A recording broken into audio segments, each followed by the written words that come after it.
Hello, fellow fans of D&D, and welcome back to Planescape Torment. I know it's been a while since I've been able to get on here and play some more of this game, but I tell you what, we are going to finish up this bar, the Smoldering Corpse, and then we're going to go out and look for an actual quest. So, let's get right into this and start talking to some named patrons. Our first stop is Illquix here. The loose-skinned man turns and smiles at you. Hello again, traveler. What can Illquix do for you today? Greetings, Illquix. I had some questions for you. What did you want to know, my friend? Well, we can ask who he is, who the Burning Man is, tell me about the patrons, or tell me about this place. So let's start off with number one. Who exactly are you? I am but a humble man with a slight, flowery, poetical bent and a tendency toward the supernatural. I regret that I have none of my supplies here, or I should be most eager to teach you of the ways of power. Perhaps some later time. Perhaps. Farewell. Alright, I believe he can help train you to be a wizard. So, we don't need him quite yet. Okay, so we could talk to these demons here. Actually, let's. So, Ethelgrin. You see a scaled fiend who looks very similar to the one standing next to him. In addition to the pierced left ears, both are black-hued and reptilian, with bat wings tucked against themselves. This one is missing a tooth on its right side. Ah, Tegerin, it says. Our old friend has returned to pay us a visit. So he has, Ethelgrin, so he has. Yet his eyes do not gleam as once they did. What do you suppose brings him back to us? What does bring you back to us, friend? Who are you? Ah, Ethelgrin. Time has robbed our companion's memory. You honestly do not recall us, do you? Truly, I am aggravated. But... as am I, Tegerin. Truly aggravated. Yet, I rest easy. It has, after all, been many hundreds of years, and we know how the minds of mortals tend to dissipate with age.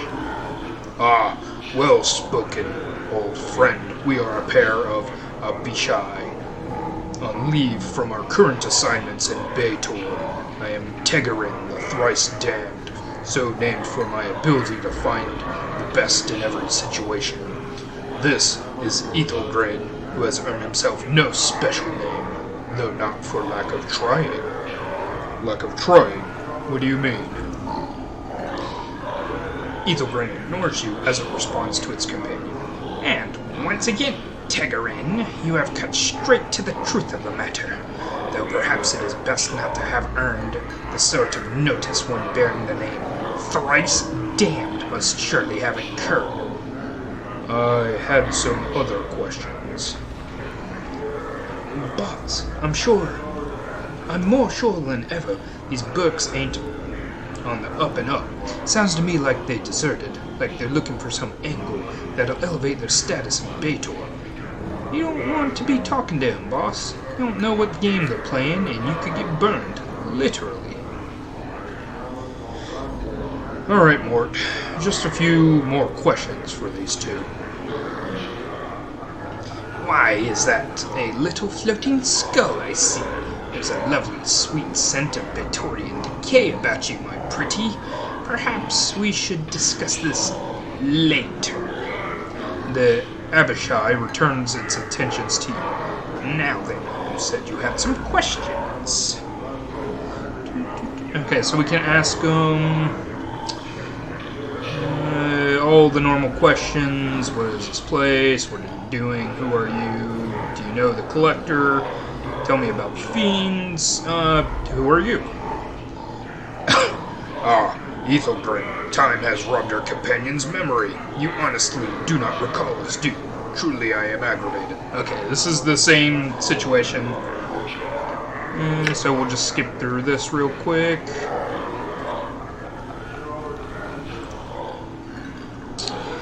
Okay, what are you doing? What are we doing? Why is it not perfectly clear, old friend? We are on leave from our beloved assignment, taking for ourselves some much-needed rest, perhaps inducing some additional recruitment for our glorious cause.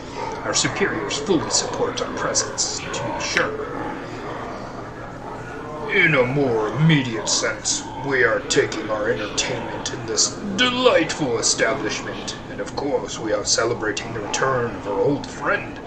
However, the stench of the breezes, which occasionally waft the scent of goodness in the door, debases us somewhat, leaving us physically, mentally, and spiritually weaker. Fortunately, the air in this ward of the city carries a delicious tang of pain and supplication. Wouldn't you agree? Again, the fiend smiles broadly at you. Indeed. Farewell.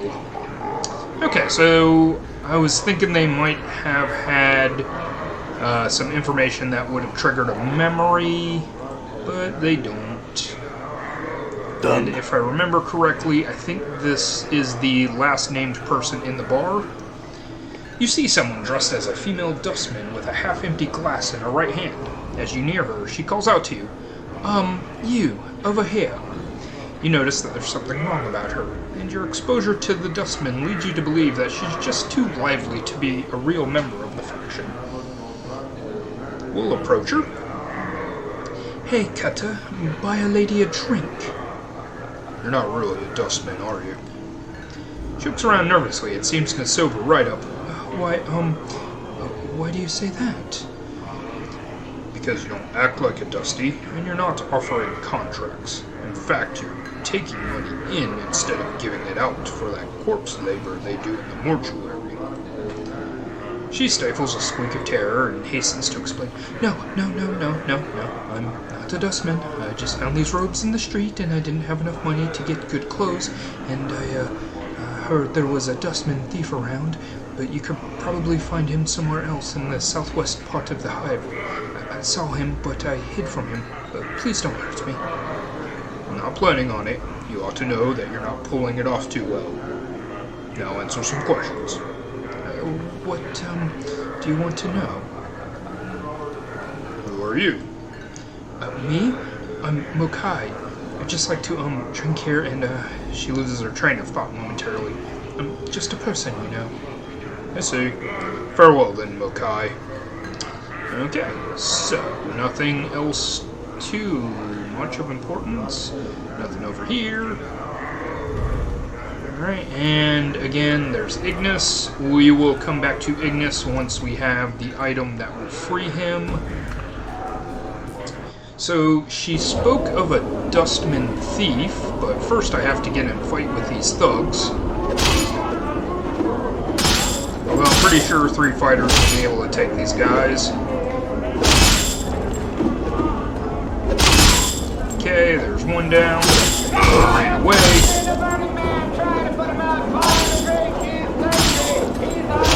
Okay. So we're going to take their money because that's what they get for attacking me. Oh, another hive thug.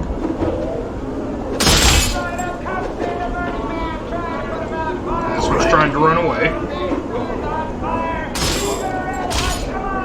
And if I see that other one, I will be attacking him as well, but not overly worried about running him down. Okay, there's a collector. We can talk to the collectors about perhaps finding Farid, but we kind of know where Farid is at the moment. There's a bunch of harlots on the street, a bunch of unnamed characters, starved barking thug, barking wilder.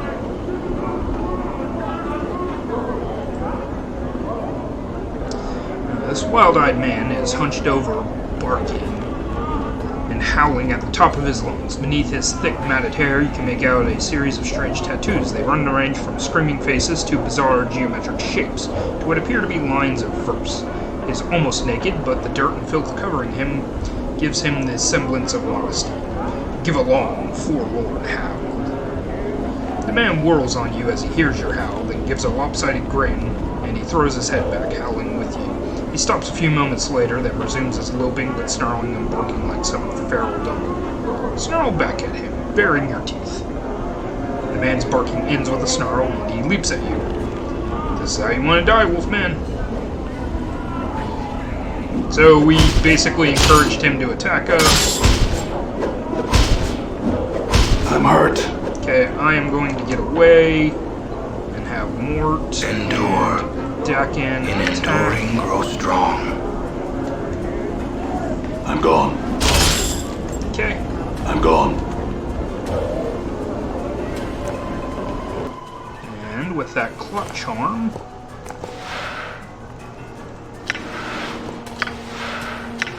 and to use that. I'm gone. Okay. Get a little bit of healing in.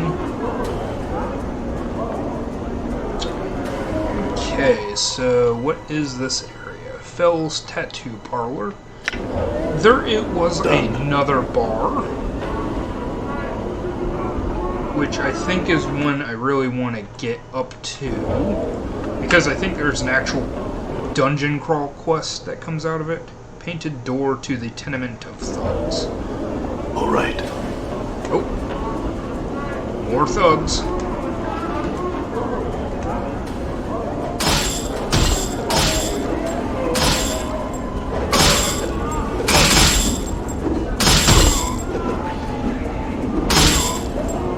Did you see that? Okay, and once again they drop their junk and a bit of jink.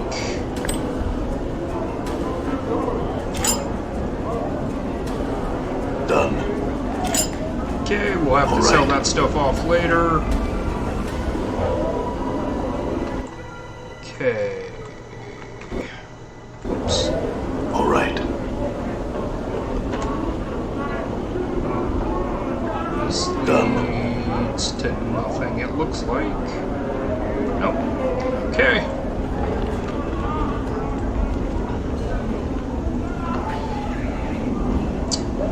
Oh yeah, we could have Morns, or have Dakin interact with Morns for trees. I think I'll wait until I have a couple more people before I actually take advantage of that. All right.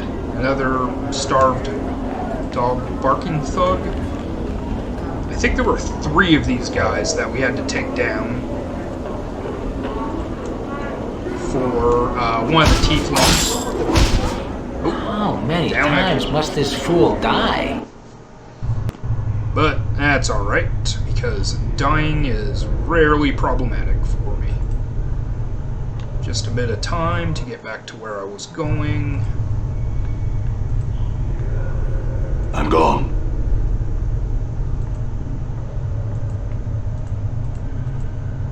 Just want to get out of here without actually fighting anybody.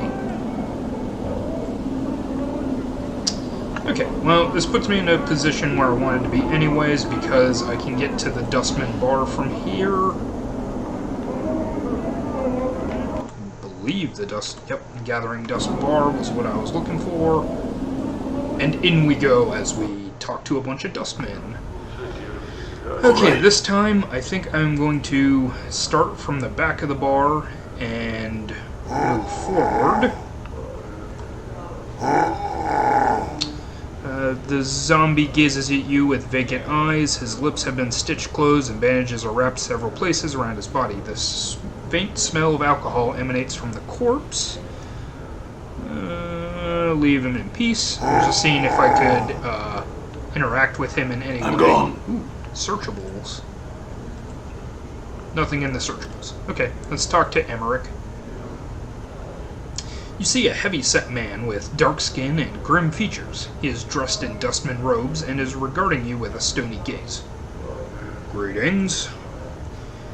You have the look of one lost. The man's voice is like stone settling. Did the wind send you, or are you here with purpose?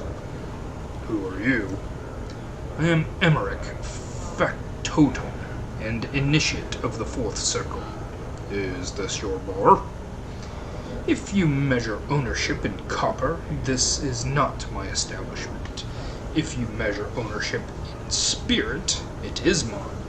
He pauses, as if trying to emphasize a point. The dustmen here are my students. They are under my protection. Can I ask you some questions? Emmerich waits. Okay, so here's one of the things. You can join factions in this. I like the dustmen.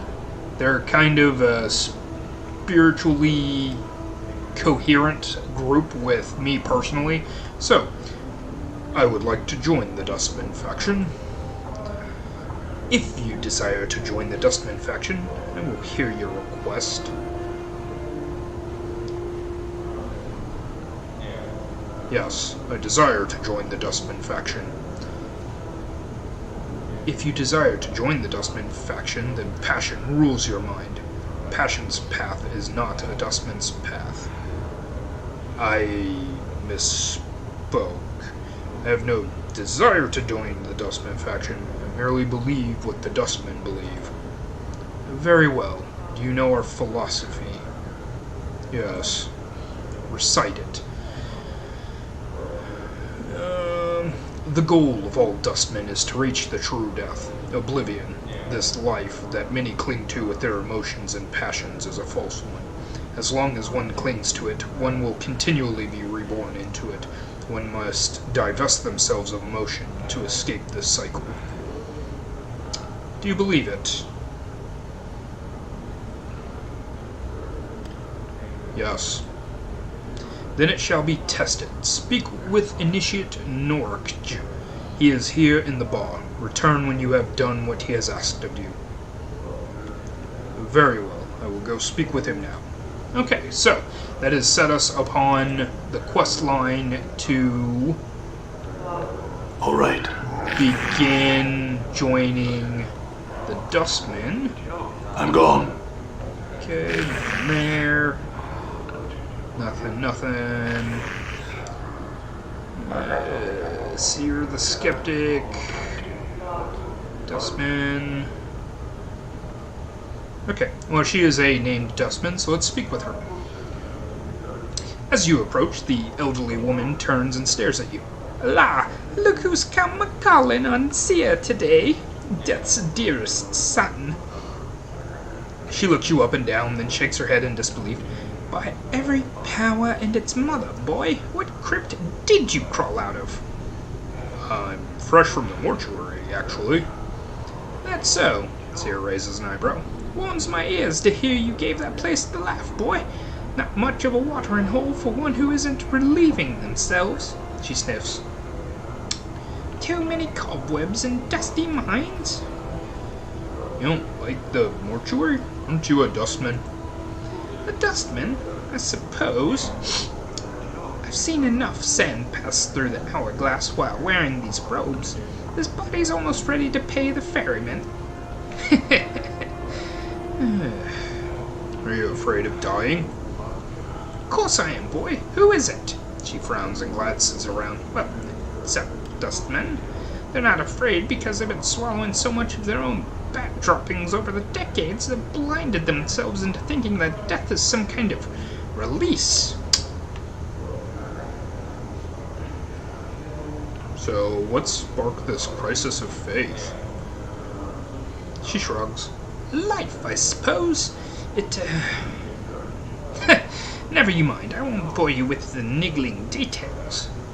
I'd like to know, actually. Oh, would you? She looks at you skeptically. How old do you take me for, boy?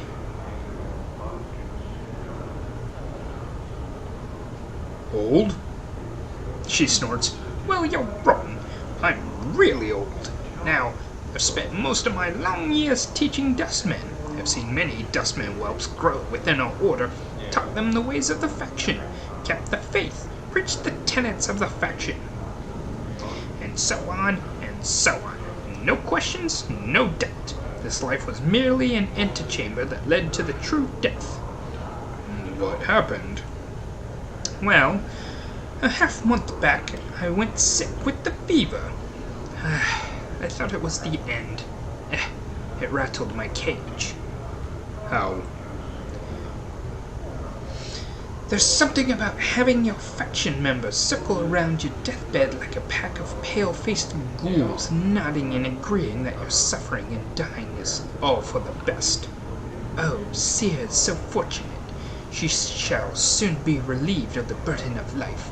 Burden of life? That's when it struck me. That there's something addled about not appreciating your life. The dustman keeps saying that life is misery and suffering. Is it that we should be happy to pass on into oblivion? Should we? She shakes her head. Questions, and precious few answers. Doesn't sound like you believe in the Dustman philosophy anymore. I suppose I have got a swarm of doubts all buzzing in my skull. She rubs her temples. Hard to get them all to be quiet sometimes. They need to be fed some answers, and I haven't got them all worked out yet. What will you do? To be square, boy, I don't know. That's the problem with doubt. I can't even trust that what I'm feeling is true, or if I'm scared of death only because of my brush with the fever, or even what I should do. Is this a passing thing? I don't know. Alright, so there's a couple of options here. Let me read them for a second, and then I'll say which one I'm going for.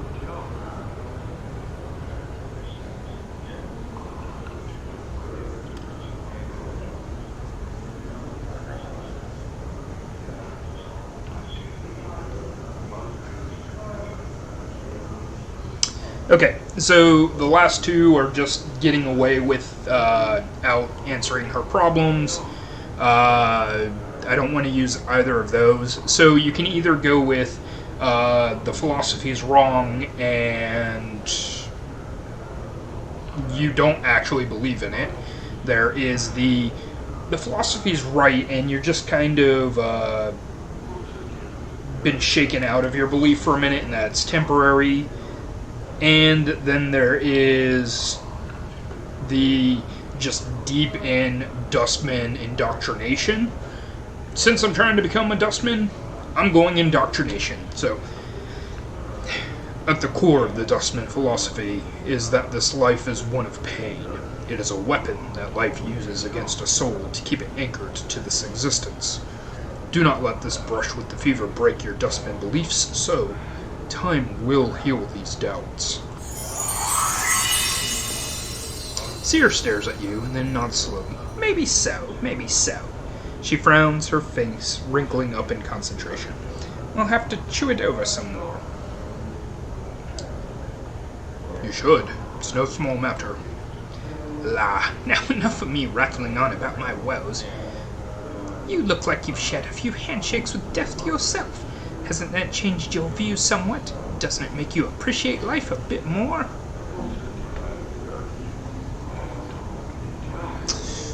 Well, we're not really supposed to talk to people about this, but hey, you know what? I'm kind of self-hating, so I'm not going to believe my former self. Well, my brushes with death are a lot closer than those of other people. I can't seem to die, at least as far as I know. You're rattling me coffin. No, it's true. Strange are the ways of the plains, and I've seen too much to throw any tale out with the wash. If it's true, why does this happen? All I know is I woke up in the mortuary with no memory and covered with enough wounds to kill me 3 times over. Now, don't be saying that too loud. She glances around. Most peculiar. Never heard of anything like that. Shame about the memories. Do you have any idea why this happens? Nay, not a one. Never knew anyone who death wouldn't take. Until now. Well, Perhaps I could ask some other questions. Questions, eh? Well, you can ask. She looks at you with a steely eye, then smiles. Crypt crawler?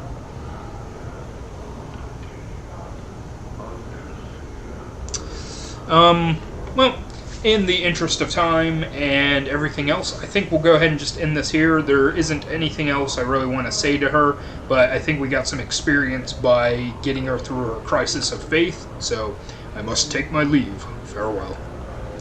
Alright guys, and like I said, we're running a little late, and so I'm going to call this an episode. Thanks for joining me, as always, and I'll see you next time on Planescape Torment. See you then.